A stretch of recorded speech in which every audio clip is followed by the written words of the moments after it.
बिस्मिल्लाहिर्रहमानिर्रहीम। अस्सलाम वालेकुम बच्चों। उम्मीद है आप सब खैरियत से होंगे।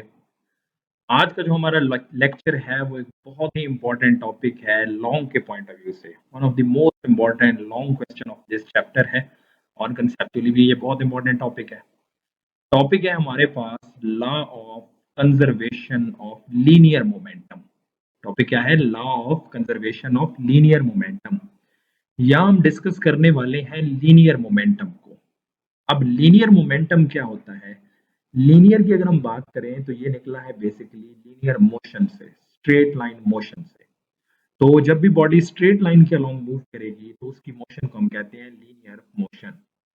सिमिलरली मोमेंटम के बारे में हम ऑलरेडी पढ़ चुके हैं कि मास और वेलोसिटी का जो प्रोडक्ट होता है या quantity of motion of body है उसे हम मोमेंटम कहते हैं।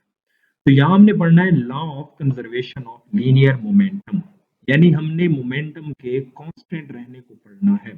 तो मोमेंटम ऑलवेज रिमेन्स कांस्टेंट। जितने भी लॉ ऑफ कंजर्वेशन आपने पढ़े हुए हैं उनका बेसिक मकसद ये होता है कि वो जो क्वांटिटी है वो हमेशा क्या रहेगी? कांस्टेंट रहेगी। तो यहाँ हमने देखना है law of conservation of linear momentum, मतलब मोमेंटम, लीनियर मोमेंटम हमेशा कंजर्व रहेगा। सबसे पहले जो हमारे पास है वो इस टॉपिक की हमारे पास स्टेटमेंट है।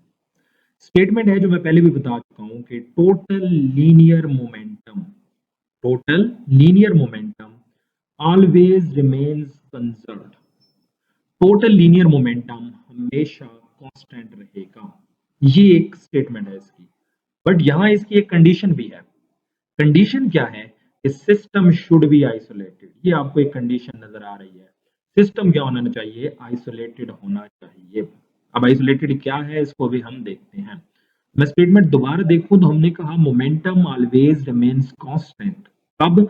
जब सिस्टम क्या होगा? आइसोलेटेड होगा। तो ये स्टेटमेंट है, मैं दोबारा रिपीट कर देता हूं। The total linear momentum of an isolated system always remains constant.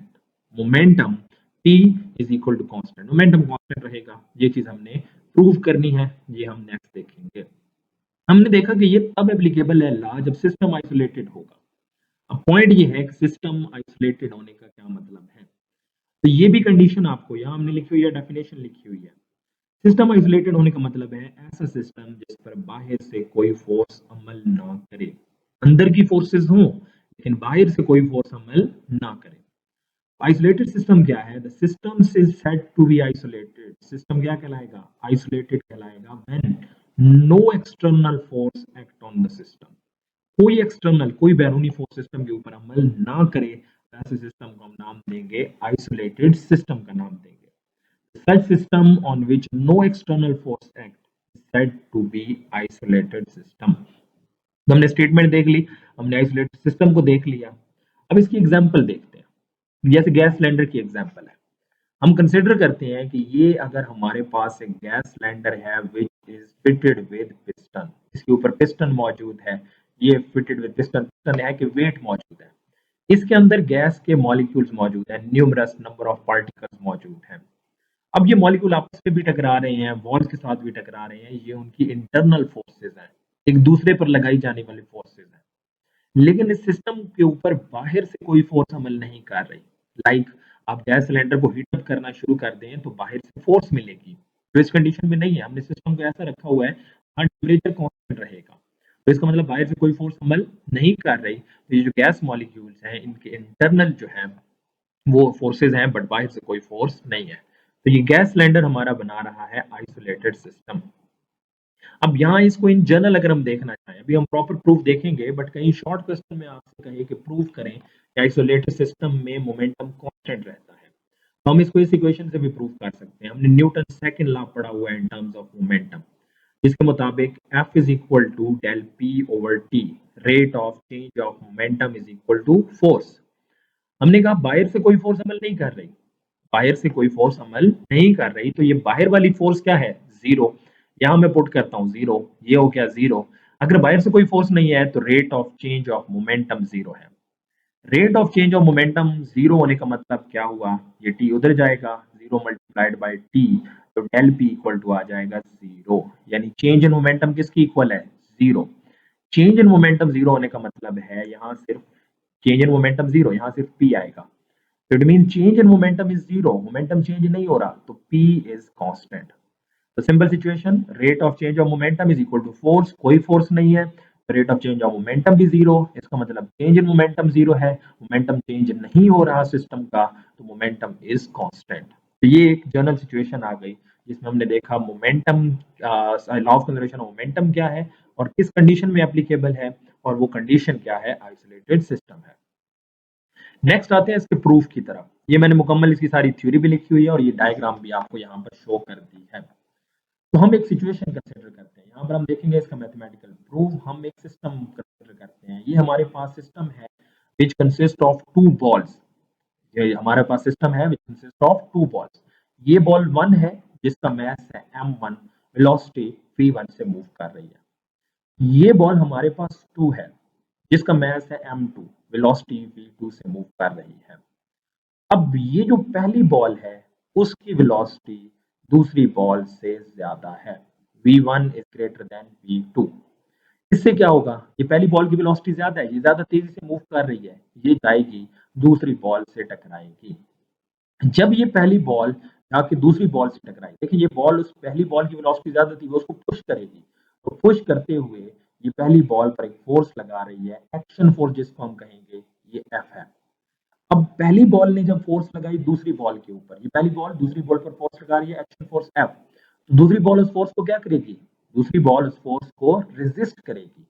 जब वो रेजिस्ट करेगी तो वो उसके ऑपोजिट डायरेक्शन में रिएक्शन फोर्स लगाएगी, जिसे हम एफ प्राइम का नाम देंगे। यानी हम ये कह रहे हैं कि दूसरी बॉल के ऊपर लग रही है एक्शन फोर्स जो कि एफ है, तो दूसरी बॉल पहली के ऊपर रिएक्शन फोर्स लगा रही है एफ प्राइम। तो ये दो फोर्सेस लगी। अब इस फोर्स के नतीजे में क्या होगा, अब ये पहली बॉल जो है वो पीछे रह जाएगी, ये पहली बॉल पीछे रह गई, दूसरी बॉल आगे निकल जाएगी। पहली बॉल की वेलोसिटी टकराव के बाद v1 प्राइम बन चुकी है, जबकि दूसरी बॉल की वेलोसिटी टकराव के बाद v2 प्राइम बन चुकी है, वेलोसिटीज चेंज हो चुकी हैं। यही सारी सिचुएशन यहाँ हमने थ्योरी की फॉर्म में लिखी हुई है। मैं इसको रिपीट करता हूँ, हमारे सिस्टम में दो बॉल्स हैं, एक का मास है m1, दूसरी का है m2। m1 मूव कर रही है वेलोसिटी v1 के साथ, m2 मूव कर रही है वेलोसिटी v2 के साथ। पहली बॉल की वेलोसिटी दूसरी बॉल की निस्बत ज्यादा है, तो ये दोनों बॉल्स टकराई। पहली बॉल ने फोर्स लगाई एफ दूसरी बॉल पर, तो दूसरी बॉल ने रिएक्शन फोर्स लगाई पहली बॉल पर एफ प्राइम। टकराव के बाद क्या हुआ, दोनों की वेलोसिटीज चेंज हो गई, पहली बॉल की वेलोसिटी v1 प्राइम, दूसरी बॉल की वेलोसिटी v2 प्राइम। यही सारी जो मैंने थ्योरी यहाँ बताई है वो यहाँ आपको लिखी हुई है, ये लॉन्ग क्वेश्चन में आपने लिखनी है, ये आपने नोट कर लेनी है। अब इसी सिचुएशन को अगर हम कंटिन्यू करें तो बेसिकली क्या हो रहा है, जब ये बॉल्स एक दूसरे के ऊपर फोर्स लगा रही हैं, इनकी वेलोसिटीज चेंज हो गई, तो इसका मतलब मोमेंटम क्या हो रहा है, चेंज हो रहा है। अब change in momentum of the body हम इस इक्वेशन से निकालेंगे। ये इक्वेशन आपको याद हो तो हम पहले पढ़ चुके हैं कि फोर्स और टाइम का प्रोडक्ट होता है इम्पल्स, और इम्पल्स इक्वल टू होता है चेंज इन मोमेंटम। पढ़ा हुआ है ना, यकीनन आपको याद होगा कि एफ क्रॉस टी किसकी इक्वल है, चेंज इन मोमेंटम। तो F cross T is equal to m we f minus m v i. हम इस इक्वेशन को यूज करके पहली बॉल और इस दूसरी बॉल दोनों का change in momentum find out करेंगे। सबसे पहले हम निकालते हैं change in momentum of the body mass m1। ये पहली बॉल का हम चेंज इन मोमेंटम पहले निकालेंगे। अब इसी इक्वेशन को माइंड में रखें, किस equation, F cross T is equal to final momentum minus initial. अब पहली बॉल पर रिएक्शन फोर्स लग रही थी और वो रिएक्शन फोर्स एफ प्राइम थी, क्योंकि m2 ने m1 पर फोर्स लगाई थी, तो पहली बॉल पर रिएक्शन फोर्स जो लग रही है वो एफ प्राइम है, तो इस एफ की जगह मैंने यहां पुट कर दिया एफ प्राइम। दूसरा, ये दोनों बॉल्स कितनी देर के लिए आपस में कांटेक्ट में रही, टकराई, वो टी टाइम है, तो जितना टाइम ऑफ कांटेक्ट है वो टाइम मैंने यहां पुट कर दिया। तो पहली बॉल पर लगने वाली force F prime reaction force है, वो आ गई, टी की जगह टाइम आ गया। अब है M we F, M mass और वी फाइनल वेलोसिटी। अब आप जानते हैं पहली बॉल का मैस क्या है, m1, और पहली बॉल की फाइनल वेलोसिटी यानी टकराव के बाद जो वेलोसिटी है वो क्या है, वो आपके पास है mv1 प्राइम है। तो यहाँ आ गया फाइनल मोमेंटम, m की जगह m1, vf की जगह v1 प्राइम माइनस mv1, यानी टकराव से पहले का मोमेंटम। तो टकराव से पहले मास तो m1 ही था, वेलोसिटी क्या थी v1, तो ये आ गया m1 v1। तो आपके पास इक्वेशन आ गई f prime cross t is equal to m1 v1 prime minus m1 v1। This is change in momentum of the body of mass m1। पहली बॉल का चेंज इन मोमेंटम आ गया। अब आप easily दूसरी बॉल का भी चेंज इन मोमेंटम सेम इसी equation से निकाल सकते हैं। अब देखें ये दूसरी बॉल है, दूसरी बॉल पर ये बॉल ने फोर्स लगाई थी, एफ फोर्स लगाई थी, तो एफ की जगह एफ ही आ गया। कितनी देर के लिए फिर से कांटेक्ट में रहे वो मैं ऑलरेडी बता चुका हूँ, टी टाइम के लिए, तो टी आ गया। अब final momentum M we F, तो पहली बॉल का जो सॉरी दूसरी बॉल का जो मास है वो m2 था, और दूसरी बॉल की जो फाइनल वेलोसिटी है वो क्या है, v2 प्राइम है। तो मोमेंटम क्या बन गया, m2v2 प्राइम, m2v2 प्राइम। तो final momentum of the second ball m2v2 prime. अब बच्चे आप बताएं इनिशियल मोमेंटम क्या होगा। लाजिम बात है इनिशियल मोमेंटम टकराव से पहले वाला मोमेंटम होगा। तो पहले वाला मास है m2, पहले वाली वेलोसिटी है v2, तो मोमेंटम इनिशियल मोमेंटम आ गया m2v2। तो यहां से हम देख सकते हैं कि भाई similarly change in momentum of the ball m2 क्या आया, f cross t is equal to m2v2 prime minus m2v2। तो ये इक्वेशन 1, ये वाली equation 1 change in momentum of the first ball देती है, ये equation 2 change in momentum of the second ball देती है। अब पॉइंट ये है कि सिस्टम का चेंज इन मोमेंटम क्या होगा। भाई हमारे सिस्टम में तो है ही दो बॉल्स m1 एंड m2, तो इसका चेंज इन मोमेंटम और इसका चेंज इन मोमेंटम ऐड कर दूं तो मुझे क्या मिल जाएगा, सिस्टम का चेंज इन मोमेंटम मिल जाएगा। तो मैं सिंपली क्या करता हूं, पहली बॉल का चेंज इन मोमेंटम बस दूसरी बॉल का चेंज इन मोमेंटम दोनों को ऐड अप करता हूं, यानी इक्वेशंस 1 और 2 को मैंने ऐड कर दिया। तो इक्वेशन 1 की लेफ्ट साइड है f prime cross t, equation 2 की लेफ्ट साइड है f cross t, f prime cross t, f cross t ये हमारे पास आ गया। इक्वेशन 1 की राइट साइड है m1v1 प्राइम माइनस m1v1, तो यहां मैंने पुट कर दिया m1v1 prime minus m1v1। Equation 2 की जो राइट साइड है वो है m2v2 प्राइम माइनस m2v2, दोनों को हमने ऐड अप कर दिया इक्वेशन को, लेफ्ट साइड को भी राइट साइड को भी। नेक्स्ट चीज देखें, अब आप देखें यहां पर दोनों में t कॉमन है, f prime cross t plus f cross t। तो मैंने ये क्रॉस t जो है ये बाहर यहां पर कॉमन ले लिया। जब ये मैंने कॉमन ले लिया तो यहाँ बच गया f प्राइम, यहाँ बच गया f, और राइट साइड के ऊपर मुझे वही इक्वेशन दोबारा मिल गई m1v1 prime minus m1v1 plus m2v2 prime minus m2v2। अब बच्चों एक चीज हम शुरू में कह चुके हैं, m1 ने m2 पर एक्शन फोर्स लगाई f, तो m2 ने m1 पर लगाई रिएक्शन फोर्स f प्राइम। तो ये दोनों forces action and reaction forces हैं। कौन सी फोर्सेस हैं, एक्शन एंड रिएक्शन फोर्सेस। तो यहां हमें न्यूटन थर्ड लॉ ये बताता है कि action and reaction forces magnitude में बराबर होंगी, एफ एफ प्राइम के इक्वल है, बट डायरेक्शन क्या होगी, ऑपोजिट होगी। Action and reaction forces both are equal in magnitude but opposite in direction. तो F is equal to F prime but with negative sign, तो ये हमारे पास इक्वेशन आ गई। अब इसको अगर मैं उधर लेके जाऊं तो F plus minus F prime बन जाएगा, इन दोनों का सम क्या आ चुका है, जीरो आ चुका है। तो आप देख सकते हैं ये जो इक्वेशन हमने ऊपर निकाल चुके हैं उसमें एफ प्राइम प्लस एफ है, तो भाई उन दोनों का सम क्या आ चुका है, जीरो। तो इस इक्वेशन में एफ प्राइम प्लस एफ की जगह मैं जीरो पुट कर देता हूँ।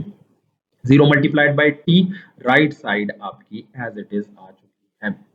अब right side as it is है, zero multiplied by t zero, तो यहाँ आप देख सकते हैं zero is equal to m1v1 prime minus m1v1 plus m2v2 prime minus m2v2। ये इक्वेशन आ गई।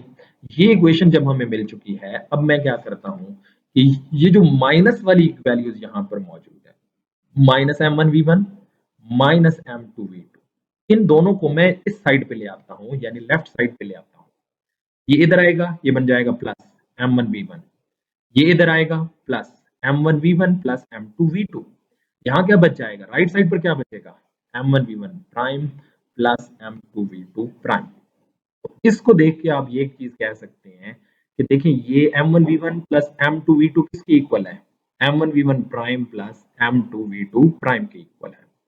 अब आप देखें m1v1 क्या है, पहली बॉल का मोमेंटम है, m1v1 is the momentum of the first ball before collision. m2v2 क्या है, टकराव से पहले दूसरी बॉल का मोमेंटम। तो यहाँ आप देख सकते हैं कि m1v1 प्लस m2v2 दोनों बॉल्स के इनिशियल मोमेंटम है बिफोर कोलिजन। इसको मैंने यहाँ पर लिख दिया, momentum of system before collision, momentum of system before collision. अब सिमिलरली ये क्या है, m1v1 प्राइम टकराव के बाद पहली बॉल का मोमेंटम और m2v2 प्राइम टकराव के बाद दूसरी बॉल का momentum. m1v1 prime plus m2v2 prime ये हमारे सिस्टम का टकराव के बाद का मोमेंटम है। तो आप देखें तो टकराव से पहले वाला मोमेंटम किसकी इक्वल है, उन्हीं बॉल्स के टकराव के बाद वाले मोमेंटम के इक्वल है। तो momentum of the system before collision is equal to momentum of the system after collision. टकराव से पहले वाला मोमेंटम टकराव के बाद वाले मोमेंटम के इक्वल है, यानी पी इनिशियल जो है वो किसकी इक्वल है, वो हमारे पास पी फाइनल के इक्वल है। जब ये दोनों बराबर हैं तो इसका मतलब मोमेंटम में कोई चेंज नहीं आया, मोमेंटम इज कांस्टेंट। तो मोमेंटम हमारे पास रह गया कांस्टेंट, यही चीज हमने प्रूव करनी थी। इट मींस अगर आपके पास आइसोलेटेड सिस्टम है तो मोमेंटम कांस्टेंट है, और अगर मोमेंटम कांस्टेंट है तो change in momentum of the system क्या होगा, जीरो होगा।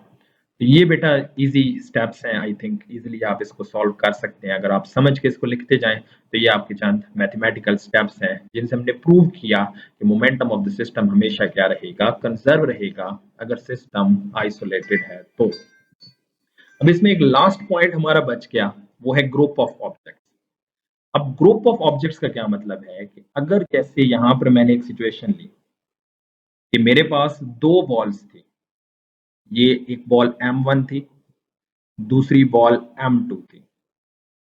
अगर यहीं पर हमारे पास ये दूसरी बॉल थी, ये फर्स्ट बॉल है, इन दोनों में तो मोमेंटम कंजर्व रहा।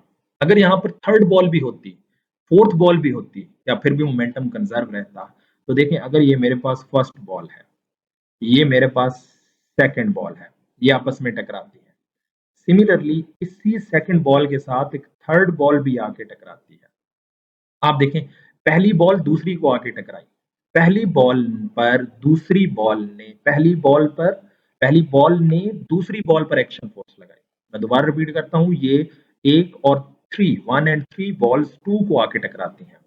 तो वन ने जो है टू पर फोर्स लगाई एफ, तो टू भी क्या करेगा, टू भी वन पर एक फोर्स लगाएगा F prime which is reaction force. कौन सी फोर्स, रिएक्शन फोर्स। अब आप देखिए वन ने टू पर फोर्स लगाई, वन ने फोर्स लगाई एफ, तो टू ने क्या लगाई, रिएक्शन फोर्स लगाई। अब ये दोनों फोर्सेस बराबर हैं लेकिन दोनों की डायरेक्शन क्या है, ऑपोजिट है, तो इन दोनों का सम क्या हो जाएगा, जीरो हो जाएगा क्योंकि ऑपोजिट इन डायरेक्शन है। सिमिलरली थ्री ने टू पर फोर्स लगाई, जिसे मैं सिंपली F3 का नाम दे देता हूं। थ्री ने टू पर फोर्स लगाई एक्शन फोर्स, तो टू क्या करेगी, वो एफ जो थ्री पर है वो रिएक्शन फोर्स लगाएगी जिसे हम F3 प्राइम का नाम देंगे। थ्री ने टू पर फोर्स लगाई F3, तो टू ने भी थ्री पर क्या लगाई, रिएक्शन फोर्स लगाई F3 प्राइम। इन दोनों फोर्सेस का सम भी क्या होगा, जीरो, क्योंकि इक्वल इन मैग्नीट्यूड है, ऑपोजिट इन डायरेक्शन है। तो यहाँ पे आप देख सकते हैं जितनी भी फोर्सेस हैं, इन दो का सम भी जीरो, इन दो का सम भी जीरो, और भी ऑब्जेक्ट होते तो उनका सम भी क्या होगा, जीरो होगा। इसको सिंपली आप यूं याद रख सकते हैं कि अगर ग्रुप ऑफ ऑब्जेक्ट्स मौजूद हैं, एक ऑब्जेक्ट अगर जैसे टू ऑब्जेक्ट फोर्स एक्सपीरियंस कर रहा था, अगर ये फोर्स एक्सपीरियंस कर रहा है तो इतनी इक्वल अमाउंट में ये ऑपोजिट फोर्स भी लगा रहा होगा। तो ओवरऑल नेट फोर्स क्या हो जाएगी, जीरो हो जाएगी। नेट फोर्स जीरो होगी तो मोमेंटम कांस्टेंट रहेगा। तो चाहे जितने मर्जी ऑब्जेक्ट हों, एक्शन एंड रिएक्शन फोर्सेस का सम नेट हो जाएगा जीरो, एंड टोटल मोमेंटम हमेशा रहेगा कंजर्व। तो ये बच्चों आज का हमारा लेक्चर था जिसमें हमने देखा कि मोमेंटम कैसे कंजर्व रहता है। ये बहुत इंपॉर्टेंट लॉन्ग क्वेश्चन है, आपसे लॉन्ग क्वेश्चन आ सकता है कि state and proof law of conservation of linear momentum. तो इसी तरतीब से आपने इसको लिखना है जैसे मैंने लिखा दिया, इसको नोट कर लें, यही आपका मुकम्मल लॉन्ग क्वेश्चन भी है। तो आज के लिए बेटा इतना ही, इसको अच्छे से आपने देखना है, समझना है, और इसको लाजमी नोट डाउन करेंगे तभी ये चीज़ आपको बेहतर तरीके से अंडरस्टैंड होगी। तो कल मिलते हैं इंशाल्लाह बेटा नेक्स्ट लेक्चर के साथ, तब तक के लिए अल्लाह हाफिज।